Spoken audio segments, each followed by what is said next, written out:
Halo teman-teman, kembali lagi di kelas biologi bersama Bu Apri. Pada hari ini kita tetap akan melanjutkan bahasan yaitu sistem gerak. Kita fokuskan pada beberapa hal. Yang pertama nanti kita akan bahas tentang bagaimana proses pembentukan tulang. Lalu kemudian yang kedua kita nanti akan bahas tentang persendian. Yang ketiga nanti kita akan bahas tentang rangka. Dan yang keempat kita akan bahas tentang penyakit dan gangguan pada sistem gerak. Nah, untuk yang pertama, mari kita mulai. Proses pembentukan tulang atau yang biasa disebut dengan osifikasi ini dimulai dari ketika kita berada di dalam perut ibu, kurang lebih usia 2 bulan. Nah, ketika 2 bulan ini, usia kita 2 bulan di dalam kandungan, ada yang disebut dengan jaringan muda atau jaringan embrional yang disebut dengan sel mesenkim. Nah, sel mesenkim ini akan membentuk rangka yang berupa tulang rawan atau yang disebut dengan kartilago. Pada bahasan sebelumnya, teman-teman sudah menyimak bahwa kartilago ini terdiri dari sel yang disebut dengan kondrosit.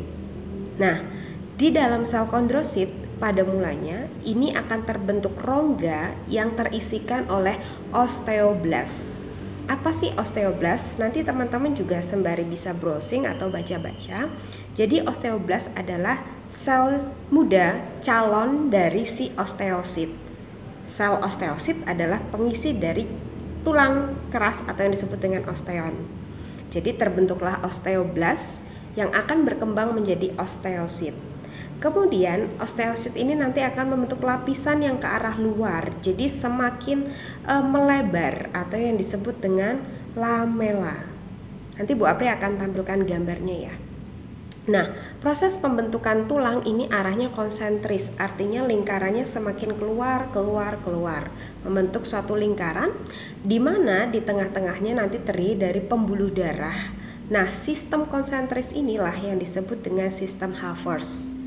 Kemudian sekeliling tulang ini akan terbentuk protein matriks tulang, senyawa fosfor yang akan membuat tulang itu semakin keras. Pada minggu lalu teman-teman sudah mengerjakan tentang bentuk-bentuk tulang. Nah, teman-teman sedikit mengulas kembali untuk bentuk tulang yang pipa. Di sana ada 3 bagian, bisa teman-teman lihat di gambar ini. Yang pertama ada di bagian ujung atau yang disebut dengan epifisis. Kemudian yang di bagian tengah itu ada yang disebut dengan diafisis. Nah, bagian mana sih yang mengalami proses penumbuhan tulang? Yaitu di bagian cakra epifisis, yaitu bagian antara epifisis dan diafisis. Pada bahasan ini kita akan bahas tentang hubungan antar tulang. Nah, kenapa sih Bu Apri bisa bergerak seperti ini? Nah, misalnya Bu Apri menggerakkan tangan. Kalau antara tulang satu dengan tulang yang lain tidak dihubungkan oleh sebuah persendian, maka tulang tersebut tidak akan memampukan melakukan pergerakan. Maka di sini ada yang disebut dengan hubungan diartrosis. Artinya diartrosis itu adalah persendian yang memampukan gerakan itu lebih fleksibel. Baik, untuk sendi yang pertama yang akan kita bahas adalah sendi engsel yang pertama. Nah, dari kata engsel juga pasti teman-teman sudah ada bayangan seperti engsel pintu, artinya gerakannya terbatas satu arah. Di mana sih kita bisa menjumpai sendi engsel? Salah satunya di siku kita. Nah, di sini ya. Jadi gerakannya terbatas seperti ini. Kemudian di mana lagi? Ada di lutut, kemudian ada di ruas jari. Oke, next. Sendi yang kedua adalah sendi putar. Dari kata putar artinya memungkinkan ini bergerak ke segala arah dengan cara rotasi. Misalnya antara tulang atlas dan juga leher. Gerakannya ya bisa memutar seperti ini. Ya, teman-teman bisa mencari contoh lainnya ya. Sendi yang ketiga adalah sendi peluru. Nah, sendi peluru adalah sama, sendi yang memungkinkan gerakan ke segala arah dengan salah satu tulangnya berbentuk bonggol dan masuk ke dalam tulang lainnya. Contohnya apa? Contohnya adalah salah satunya di lengan, ini ya, bahu, gelang bahu dan juga lengan atas seperti ini. Mungkin gerakannya bisa seperti ini. Ya. Nah, selain itu juga ada di antara paha dan juga pinggul. Baik, sendi yang keempat adalah sendi pelana. Dari kata pelana juga teman-teman ada bayangan seperti orang naik kuda. Artinya ya salah satu tulangnya itu dapat bergerak dua arah. Contohnya di mana? Contohnya antara telapak tangan dan juga pergelangan tangan. Contohnya seperti ini mungkin ya. Ya mungkin seperti ini kurang lebih ya gerakannya. 1, 2, begitu. Naik turun ya. Oke. Yang kelima adalah sendi geser. Artinya ini gerakannya terbatas, hanya ada pergeseran antar tulang. Ya bisa contohnya tulang ruas belakang. Aduh, Bu Apri mau melakukan gerakannya agak sulit ya. Ya mungkin seperti ini. Ya, kadang teman-teman kalau sudah pegel gitu ya, seperti ini. Oke. Nah, teman-teman, dari seluruh tulang kita itu akan membentuk satuan yang disebut dengan rangka. Nah, rangka pada manusia ini dibagi menjadi dua. Yang pertama adalah rangka aksial, nanti meliputi tulang tengkorak, ya, tulang tengkorak, kemudian tulang belakang, tulang dada, dan tulang rusuk. Nah, itu nanti kita akan bahas satu persatu. Kemudian yang kedua ada yang disebut dengan rangka apendikuler. Nah, rangka apendikuler ini terdiri dari alat gerak atas, ya tangan ya, kemudian panggul dan alat gerak bawah. Baik teman-teman, untuk yang rangka aksial pertama kita akan bahas tentang tengkorak atau yang disebut dengan kranium. Nah, apa saja sih bagian dari kranium? Antara lain ada dahi, kemudian ada ubun-ubun, kemudian kepala belakang, pelipis baji, kemudian ada tulang hidung juga, tulang pipi, rahang atas, rahang bawah. Nah, itu contoh dari tulang tengkorak atau kranium. Teman-teman bisa sembari mencermati gambar yang akan Bu Apri tayangkan ya, mengenai rangka-rangka pada tubuh manusia. Nah, yang kedua adalah tulang belakang pada manusia, ya, tulang belakang sini ya. Nah, meliputi apa saja? Meliputi antara lain tulang leher, kemudian punggung, pinggang, kelangkang, dan juga tulang ekor. Yang ketiga, tulang dada. Nah, tulang dada atau yang disebut dengan sternum ini meliputi antara lain tulang hulu, kemudian tulang badan, dan taju pedang. Terakhir adalah tulang rusuk atau yang disebut dengan kosta. Nah, kosta ini terdiri apa saja? Ada yang disebut dengan rusuk sejati, ada yang disebut dengan rusuk palsu, ada yang disebut dengan rusuk melayang. Nah, itu dia tadi tentang rangka aksial. Yang kedua nanti kita sekarang kita akan bahas tentang rangka apendikuler. Nah, terdiri dari yang pertama alat gerak atas. Dimulai dari mana sih? Dimulai dari selangka, belikat, kemudian ada lengan atas, ada ulna radius, kemudian juga ada pergelangan tangan, telapak tangan, dan juga ruas-ruas jari tangan. Kemudian yang kedua adalah anggota gerak bawah. Bu Apri tidak bisa nyorot alat gerak bawah ya. Oke, di antara lain ada paha, kemudian tempurung lutut, lalu kemudian tulang kering, tulang betis, pergelangan kaki, telapak kaki, dan juga ruas-ruas jari kaki. Apendikuler, tulang panggul gitu ya, terdiri dari tulang usus, kemudian tulang duduk, dan tulang kemaluan. Nah, terakhir pada pertemuan hari ini kita akan bahas juga tentang penyakit atau gangguan pada sistem gerak, khususnya kita bahas tentang tulang.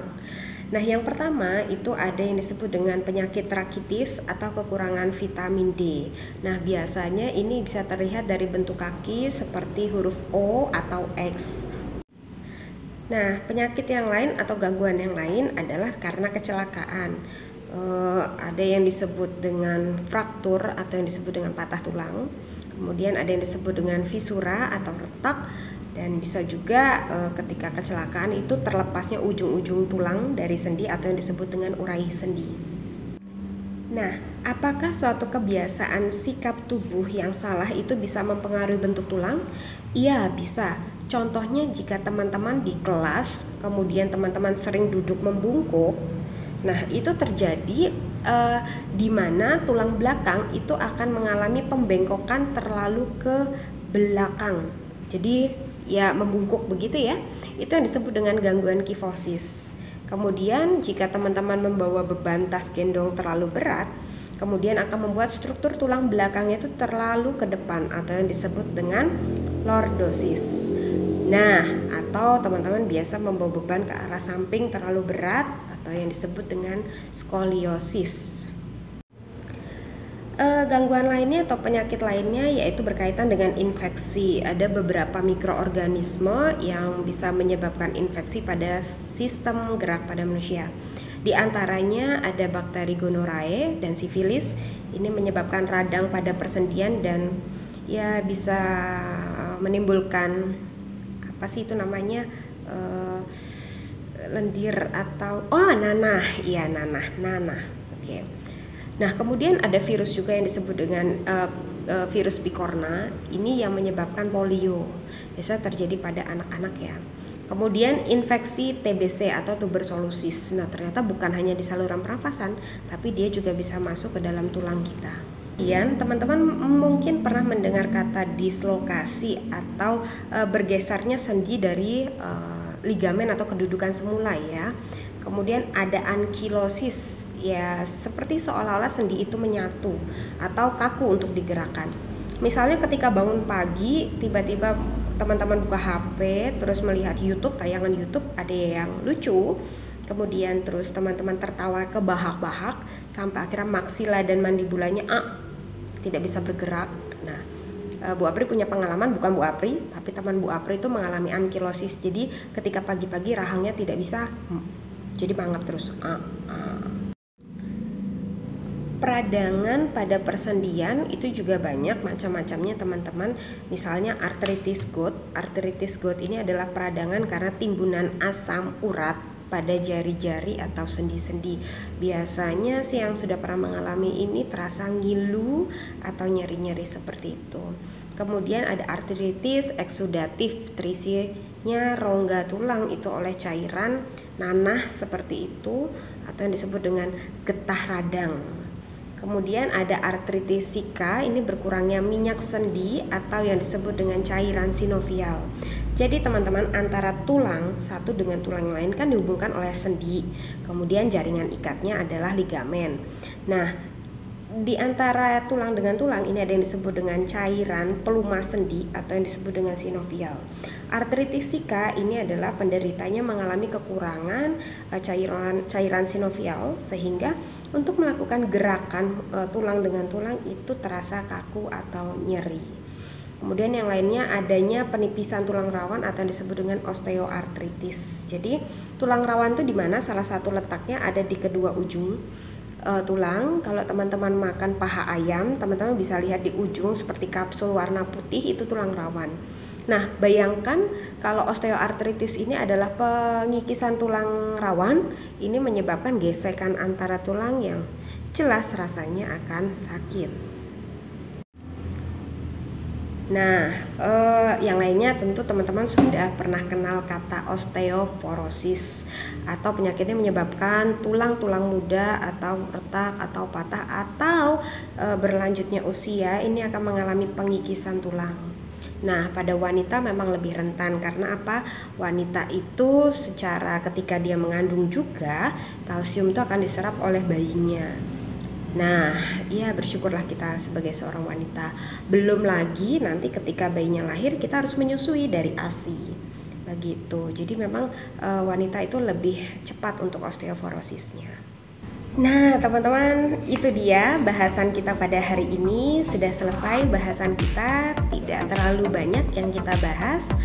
Pada minggu depan nanti kita akan bahas tentang otot, kemudian penyakit-penyakit dan mekanisme gerak otot. Itu saja, semoga bahasan pada hari ini dapat bermanfaat untuk teman-teman. Dan jika teman-teman ingin kembali belajar mengulas kembali, teman-teman bisa memutar atau play video ini kembali, atau teman-teman bisa baca poin yang akan Bu Apri berikan kepada teman-teman. Jangan lupa setelah teman-teman menyaksikan video ini, teman-teman silahkan kerjakan soal yang ada di link yang akan Bu Apri sampaikan. Baik, sampai ketemu minggu depan. Selamat belajar, tetap sehat, tetap semangat, tetap cantik. Tuhan memberkati kita semua. Bye bye.